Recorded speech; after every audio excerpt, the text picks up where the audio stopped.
तफ़हीमुल कुरान सैयद अबुल आला मौदूदी। सूरह अन्नजम आयात 56-62। औज़ु बिल्लाहि मिनश शैतानिर रजीम। बिस्मिल्लाहिर रहमानिर रहीम।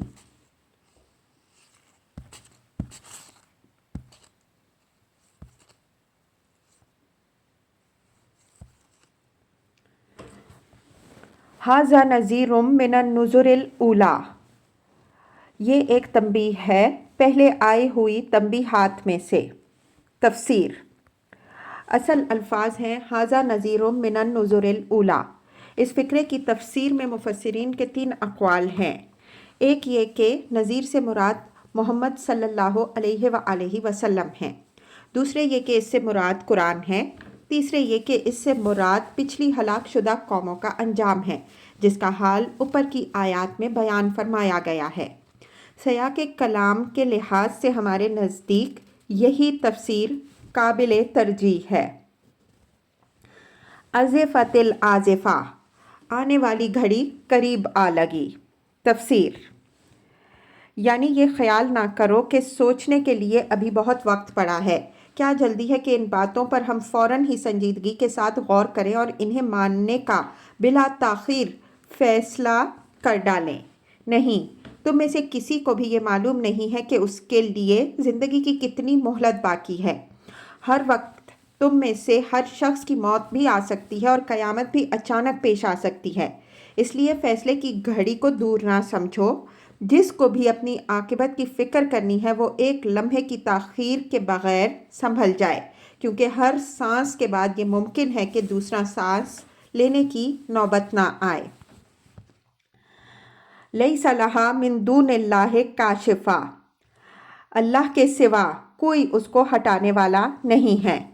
तफसीर यानी फ़ैसले की घड़ी जब आएगी तो ना तुम उसे रोक सकोगे और ना तुम्हारे माबूदाने गैरुल्लाह में से किसी का ये बलबूता है कि उसको टाल सके।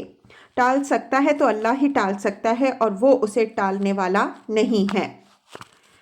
अफ़मिन हाज़ल हदीस ताजबून, अब क्या यही वो बातें हैं जिन पर तुम इजहार ताज्जुब करते हो। तफसीर असल में लफ्ज़ हाज़ल हदीस इस्तेमाल हुआ है जिससे मुराद वो सारी तालीम है जो रसूल अल्लाह सल्लल्लाहु अलैहि वसल्लम के ज़रिए से कुरान मजीद में पेश की जा रही है। और ताज्जुब से मुराद वो ताज्जुब है जिसका इजहार आदमी किसी अनोखी और नाकाबिल यकीन बात को सुनकर करता है। आयत का मतलब ये है कि मोहम्मद सल्लल्लाहु अलैहि वसल्लम जिस चीज़ की तरफ दावत दे रहे हैं वो यही कुछ तो है जो तुमने सुन ली। अब क्या यही वो बातें हैं जिन पर तुम कान खड़े करते हो और हैरत से इस तरह मुंह तकते हो कि गोया कोई बड़ी अजीब और निराली बातें तुम्हें सुनाई जा रही हैं। व तदहकून वला तबकून, और हंसते हो और रोते नहीं हो। तफसीर यानी बजाय इसके कि तुम्हें अपनी जहालत और गुमराही पर रोना आता, तुम लोग उल्टा इस सदाकत का मजाक उड़ाते हो जो तुम्हारे सामने पेश की जा रही है। व अंतुम सामिदून, और गा बजाकर इन्हें टालते हो। तफसीर असल में लफ्ज़ सामिदून इस्तेमाल हुआ है जिसके 2 माना अहले लुगत ने बयान किए हैं। इब्ने अब्बास रज़ी अल्लाह अन्हो, इक्रिमा और अबू उबैदा नहवी का कौल है कि यमनी ज़बान में सुमूद के माना गाने बजाने के हैं और आयत का इशारा इस तरफ है कि कुफार मक्का कुरान की आवाज़ को दबाने और लोगों की तवज्जो दूसरी तरफ हटाने के लिए ज़ोर ज़ोर से गाना शुरू कर देते थे। दूसरे माना इब्ने अब्बास रज़ी अल्लाह अन्हो और मुजाहिद रहिमहुल्लाह ने ये बयान किए गए हैं कि समूद तकब्बुर के तौर पर सर नेवड़ाने को कहते हैं। कुफार मक्का रसूल अल्लाह सल्लल्लाहु अलैहि वसल्लम के पास से जब गुजरते तो गुस्से के साथ मुंह ऊपर उठाए हुए निकल जाते। राग़िब इस्फ़हानी ने मुफ़रदात में भी यही माना इख्तियार किए हैं और इसी माना के लिहाज से सामिदून का मफ़हूम कतादा रहिमहुल्लाह ने गाफिलून और सईद बिन जुबैर रहिमहुल्लाह ने मौरिदून बयान किया है। فَاسْجُدُوا لِلَّهِ وَاعْبُدُوا، جھک جاؤ اللہ کے آگے اور بندگی بجا لاؤ۔ تفسیر: امام ابو حنیفہ رحمہ اللہ، امام شافعی رحمہ اللہ اور اکثر اہل علم کے نزدیک اس آیت پر سجدہ کرنا لازم ہے۔ امام مالک رحمہ اللہ اگرچہ خود اس کی تلاوت کر کے سجدے کا التزام فرماتے تھے، جیسا کہ قاضی ابو بکر ابن عربی نے احکام القرآن میں نقل کیا ہے، مگر ان کا مسلک یہ تھا کہ یہاں سجدہ کرنا لازم نہیں۔ ان کی اس رائے کی بنا حضرت زید بن ثابت رضی اللہ عنہ کی یہ روایت ہے کہ میں نے رسول اللہ صلی اللہ علیہ وآلہ وسلم کے سامنے سورہ نجم پڑھی اور حضور صلی اللہ علیہ وآلہ وسلم نے سجدہ نہ کیا۔ بخاری، مسلم، احمد، ترمذی، ابو داؤد، نسائی۔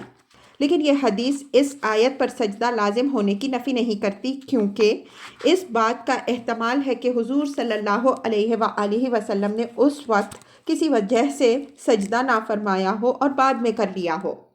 دوسری روایات اس باب میں صریح ہیں کہ اس آیت پر التزاماً سجدہ کیا گیا ہے۔ حضرت عبداللہ بن مسعود رضی اللہ عنہ، ابن عباس رضی اللہ عنہ اور مطلب بن ابی وداعہ رضی اللہ عنہ کی متفق علیہ روایات یہ ہیں کہ حضور صلی اللہ علیہ وآلہ وسلم نے جب پہلی مرتبہ حرم میں یہ سورت تلاوت فرمائی تو آپ صلی اللہ علیہ وآلہ وسلم نے سجدہ کیا، اور آپ صلی اللہ علیہ وآلہ وسلم کے ساتھ مسلم و کافر سب سجدے میں گر گئے۔ بخاری، احمد، نسائی۔ ابن عمر رضی اللہ عنہ کی روایت ہے کہ حضور صلی اللہ علیہ وآلہ وسلم نے نماز میں سورہ نجم پڑھ کر سجدہ کیا اور دیر تک سجدے میں پڑے رہے۔ بیہقی، ابن مردودیہ۔ صبرۃ الجہنی کہتے ہیں کہ حضرت عمر رضی اللہ عنہ نے فجر کی نماز میں سورہ نجم پڑھ کر سجدہ کیا اور پھر اٹھ کر سورہ زلزال پڑھی اور رکوع کیا۔ سعید بن منصور۔ خود امام مالک رحمہ اللہ نے بھی موطا باب ما جاء فی سجود القرآن میں حضرت عمر رضی اللہ عنہ کا یہ فعل نقل کیا ہے۔